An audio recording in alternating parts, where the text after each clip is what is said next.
You are watching Market Watch, the brief overview of the key events from the world of finance.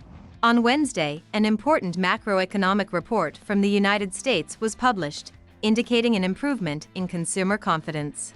Of course, this is a good signal for politicians and economists, but it is clearly bearish for the stock market.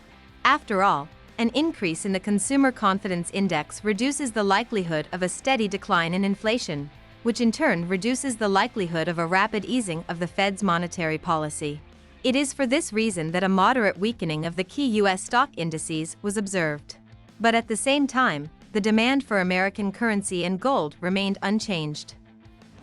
Rising consumer confidence not only increases the risk that the Fed will delay a key interest rate cut, but also reduces the likelihood of a significant decrease in physical demand for oil.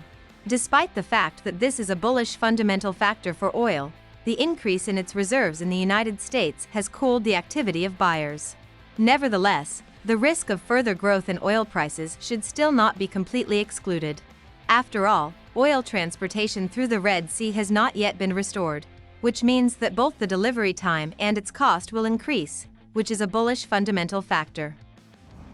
And now let's move on to the upcoming publications of macroeconomic statistics from the United States. The main release of today may be a report on changes in the number of initial applications for unemployment benefits. The absence of obvious growth will confirm the stability of the U.S. economy, which in turn will reduce the likelihood of a rapid reduction in the key interest rate by the Federal Reserve. Consequently, the strong data in the report is positive for the U.S. dollar, and at the same time is a bearish fundamental factor for the stock market. An unexpectedly strong deviation from the forecast may be accompanied by a surge in trading activity. And by tradition, we conclude the review with the cryptocurrency market. On Wednesday, there was a surge in buyer activity, which was caused by another attention to the process of preparing investment companies for the appearance of Bitcoin ETFs. Recall that the U.S. Securities and Exchange Commission is required to announce a decision on one of the applications by January 10th. There is not much time left, so literally every day can be decisive.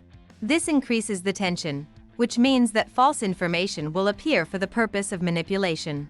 After all, in an overheated market, investors can react extremely quickly to any information, including without double-checking. Therefore, the risk of strong Bitcoin price movements increases.